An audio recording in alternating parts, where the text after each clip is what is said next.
Bismillahirrahmanirrahim. Welcome to another exciting journey of learning mathematics with Book Time publication. Today we will learn something new and exciting in mathematics grade 3. Let's get started with unit 1, that is whole numbers. And our topic is review exercise 1. In this lecture we will solve review exercise 1. अब इस lecture में आपने जो पूरा unit पढ़ा था, पूरे unit में हमने बहुत से कॉन्सेप्ट सीखे, उनको अब हम रिकॉल करने लगे हैं, रिवाइज करने लगे हैं। इसके नाम से ही जाहिर है। क्वेश्चन नंबर 1 से स्टार्ट कर रहे हैं जी। Tick the correct option. अब इसमें देखें ये मल्टीपल चॉइस क्वेश्चंस हैं, एमसीक्यूज, मल्टीपल चॉइस क्वेश्चंस, ठीक है। अब इनका मतलब क्या है, इनमें हमारे पास ये 4 ऑप्शन है, इनमें से एक करेक्ट है, बकाया 3 जो है रॉन्ग है। तो करेक्ट वाली ऑप्शन पर आपने क्लिक करना है, टिक का निशान बनाना है। Which Roman number is not used more than once. भी इसमें से कौन सा रोमन नंबर है जिसे एक से ज्यादा दफा यूज नहीं किया जा सकता, तो वो हमारे पास V है, यानी 5।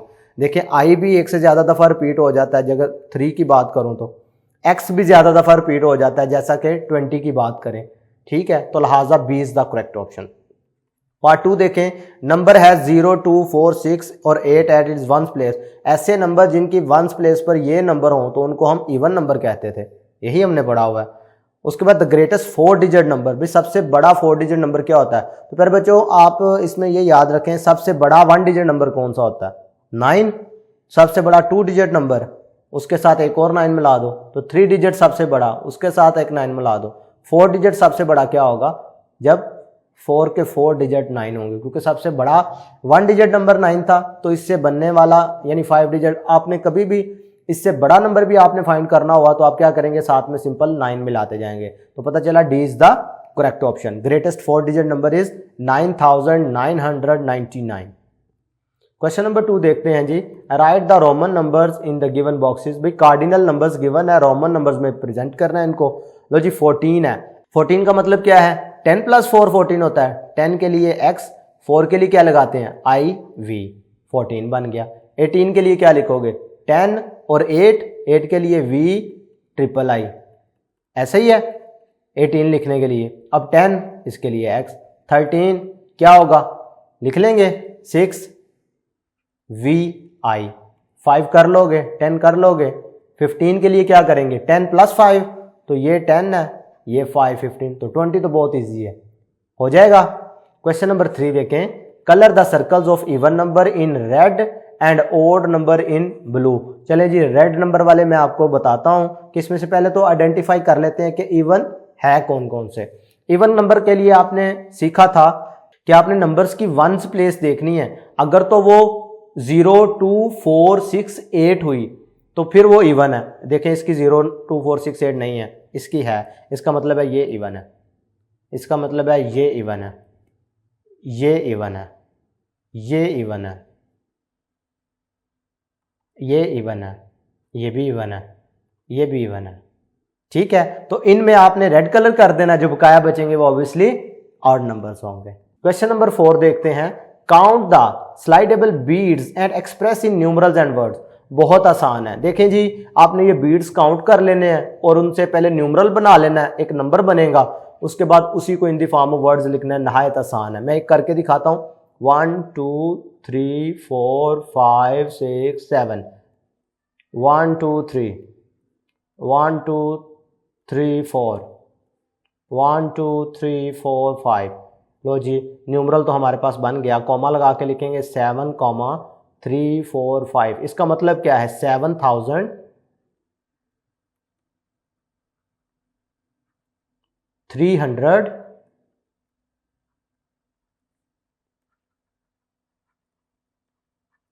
आगे क्या है, 45। हाँ जी, मुश्किल तो नहीं है, नेक्स्ट कर लेंगे, क्लियर है। चले मैं एक और पार्ट आपकी आसानी के लिए कर लेता हूँ। पार्ट डी चूज कर रहा हूँ जी। 1, 2, 3, 4, 5, 6, 7, 8, 9।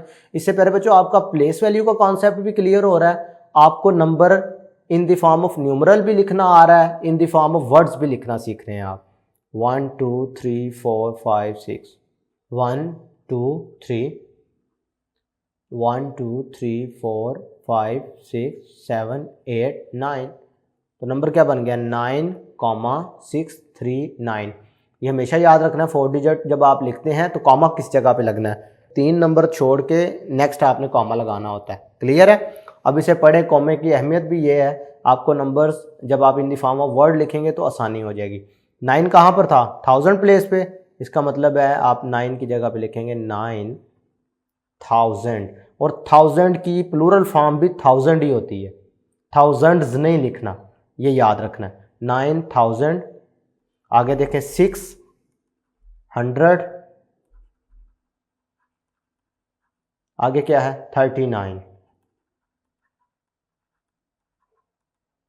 क्लियर है। इसी तरीके से पार्ट बी सी आप खुद कर लेंगे। क्वेश्चन नंबर 5 देखें, right the value of the encircle digit. अब इसमें आपने क्या करना है, इनसर्कल डिजिट की वैल्यू बतानी है। सिंपल, इधर क्या है 8 है, तो कैसे पता चलेगा आपको, प्लेस वैल्यू चार्ट की मदद से। प्लेस वैल्यू चार्ट से आप क्या कर लेंगे, अंदाजा लगा लेंगे कि 8 पे क्या वैल्यू आएगी। देखें जी, ये इसकी पहले वाला डिजिट होता है वंस, दूसरे वाला टेंस, तीसरे वाला हंड्रेड्स, और ये लास्ट वाला 1000। क्लियर है। अब ये हमारे पास जो है 8 है, तो ये 100 प्लेस पे है, इसका मतलब क्या होगा, इसकी वैल्यू है 800। 5 की बात करें तो टेंस पे है, तो इसकी वैल्यू है 50। इस 5 की बात करें तो ये वंस पे है, तो वंस पे इसका मतलब है 5। अब ये पार्ट डी में 9 बता देंगे कि 9 का क्या मतलब होगा। क्वेश्चन नंबर 6 देखें, right the following numbers in ascending and descending order. अच्छा, इनको आपने असेंडिंग में भी लिखना है और डिसेंडिंग में भी। तो इनमें से एक क्वेश्चन मैं आपको करवा देता हूं। असेंडिंग ऑर्डर का मतलब क्या होता है, छोटे वाले नंबर से बड़े वाले नंबर की तरफ अरेंज करना, और डिसेंडिंग ऑर्डर में क्या करते हैं, बड़े वाले नंबर से छोटे वाले नंबर की तरफ अरेंज करते हैं। तो सबसे पहले हम इसमें से फाइंड कर लेते हैं कि छोटे वाला नंबर कौन सा है और बड़े वाला। सबसे पहले इसकी 100 प्लेस देखें, ये 2 है, ये 4 है, ये भी 2, ये 5 और ये 2। इसमें से सबसे बड़ा तो मिल गया जो कि 5 10 है। मैं इधर एक साइड पे आपको करवा देता हूं असेंडिंग ऑर्डर। ये पार्ट ए का सॉल्यूशन हम कर रहे हैं। असेंडिंग ऑर्डर हमने क्या किया था, छोटे से बड़े की तरफ जाना है। अब बड़े वाला तो हमें मिल गया, वो है 510। अब देखते हैं सबसे छोटा कौन सा है। छोटे, अब ये देखें 2 छोटा है, लेकिन ये तो 3 दफा रिपीट कर रहा है, तो इनमें से सबसे छोटा कौन सा है, 10th प्लेस चेक कर लेते हैं। 340, पता चला कि ये वाला सबसे छोटा है। इसका मतलब हमने 204 से स्टार्ट करना था और 510 तक जाना है। अब ये 2 नंबर हमारे पास हमने देख लिए, बाकी रह गए 3। अब इनमें से देखना है सबसे छोटा कौन सा। तो 235 है, 240 है, इसका मतलब है 35 ऑब्वियसली छोटा है, तो ये वाला नंबर आ जाएगा। उसके बाद 235, उसके बाद 240 आ जाएगा, उसके बाद 402 आ जाएगा। तो ये असेंडिंग ऑर्डर हो गया। डिसेंडिंग में लिखने का क्या मतलब है, इसको रिवर्स कर दो, 510, 402, 240, 235, 204। क्लियर है। अब पार्ट बी और पार्ट सी इसी तरीके से आपने पहले कंपैरिजन करना है। कंपैरिजन करके आपने करना क्या है, आपने फाइंड करना है स्मॉलेस्ट नंबर और ग्रेटेस्ट नंबर, और बाकी बच जाएंगे 3 नंबर। उनमें से फिर आप देखना है कौन सा छोटा कौन सा बड़ा, और असेंडिंग और डिसेंडिंग ऑर्डर में उनको लिख देना है। क्वेश्चन नंबर 7 देखें, सोल्व द फॉलोइंग। अब इसमें आप क्या कर रहे हैं, 256 को नियरेस्ट 10 राउंड ऑफ करना है। अब 2 क्वेश्चन नियरेस्ट 10 के हैं, 2 क्वेश्चन नियरेस्ट 100 के हैं। इनमें से एक एक पार्ट में आपको दोनों करवा देता हूं। अगर आप इसमें से देखें 256 की बात हो रही है, जब नियरेस्ट टेंस कर रहे होते हैं ना, तो उस सूरत में हम वंस प्लेस को देखते हैं। वंस प्लेस इधर क्या है, ग्रेटर देन 5 है, तो हम क्या करेंगे, इस सूरत में हमने क्या करना है, इसकी जगह पे 0 लग जाना है और इसने एक इजाफा हो जाना है और ये एज इट इज आ जाना। पता चल गया कि राउंड ऑफ इधर क्या होगा 260। नियरेस्ट टेंस करेंगे तो आंसर क्या आएगा 260। चलें एक मैं आपको करवा देता हूं नियरेस्ट 100 के लिहाज से, पार्ट सी देख लें। तो जब 100 के नियरेस्ट आपने राउंड करना होता है ना, तो फिर आप इसकी वंस प्लेस नहीं देखते बल्कि इसकी टेंस प्लेस देखते हैं। तो ये देखो तो लेस देन 5 आ रही है, तो जब कभी लेस देन 5 हो तो आप क्या करते हैं, इन दोनों की जगह पे 0 लगा देते हैं। ये दोनों डिजिट की जगह पे 0 लग जाता है और इस नंबर को हम छेड़ते नहीं है, ये एज इट इज आ जाता है। तो पता चला इसका नियरेस्ट 100 क्या बनेगा 400। पार्ट डी देख ले, इसमें जब आप इसकी टेंस प्लेस चेक करोगे तो ये ग्रेटर देन 5 निकलेगी। तो इस सूरत में क्या करते होते हैं, इस सूरत में हम इन दोनों की जगह पे तो 0 लगा देते हैं, लेकिन इसमें भी 1 का इजाफा कर देते हैं। तो 8 + 1 करेंगे तो क्या बन जाएगा 900। इसका मतलब है कि इसका नियरेस्ट 100 क्या बनता है 900। तो फिर बच्चों आज के वीडियो लेक्चर में हमने पूरी रिव्यू एक्सरसाइज को सॉल्व किया, जिसमें हमने यूनिट 1 को रिकॉल किया। आज तक के लिए इतना ही। नेक्स्ट वीडियो लेक्चर में नए यूनिट के साथ नए टॉपिक में फिर इंशाल्लाह मुलाकात होगी। तब तक के लिए अपना ख्याल रखिएगा। अल्लाह हाफिज़।